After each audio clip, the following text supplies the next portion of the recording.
Okay, defensive series number 5, play number 2. He has a 2nd and 10 from the 23-yard line after the last incompletion. He is lined up in what looks to be the jumbo pair set. So he basically has a tight end, a wing back, and a Z over here with the X split out here. And then, of course, a back. It's a single back set.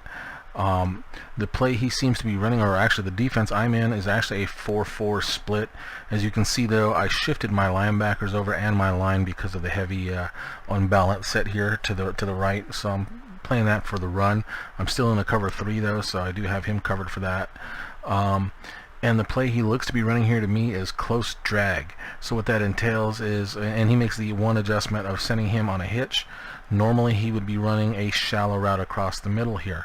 Alright, on the backside here, tight end runs a shallow route basically, or a drag route, shallow drag. Outside receiver here, the Z receiver runs a drag route and hitches up eventually.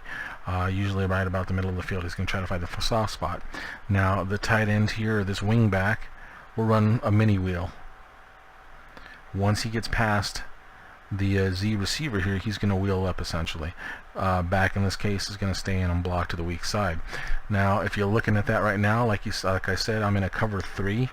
The places to hit would probably be this seam right here, or the little mini wheel, but there's nothing to hold him. With the 2 inside routes going here, this corner can squeeze it and stay with it. Underneath here, the place to go would probably, if he has the time, hit this drag from the Z if he finds the right hole, if he finds a spot between the 2 inside backers. With my guys overshifted like this, that's probably going to just create a natural small window here, a smaller window. So it's squeezed naturally just by the formation that I'm in, the way I have my guys shifted. Now on the backside here, the hitch could be there if my linebacker here does not get into his zone fast enough. If he gets out there fast, and I have a pretty quick linebacker here in Sean Lee, then this should be shut down as well, because he'll have a guy over the top and a guy underneath it. So the 2 places I would personally be looking would be the tight end coming on the drag across, because eventually that's going to get open. That's going to find windows, might be under the coverage as well, because it is so shallow.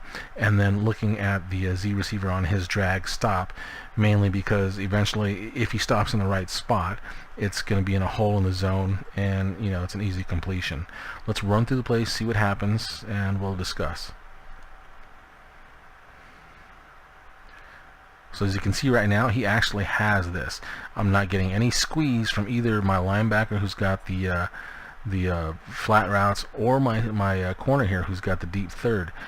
I would like to see him squeezing that, since he has no threat, but he's not doing it. Sometimes they do, sometimes they don't. Obviously, it's a video game, guys. So here, obviously, a good spot for him to go would be right here, right now.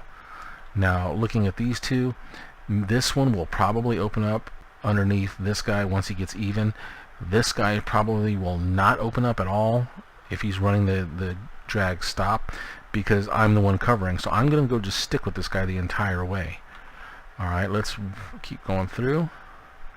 He hits that that mini wheel, and he's got a completion. Let's see if I knock it out or anything.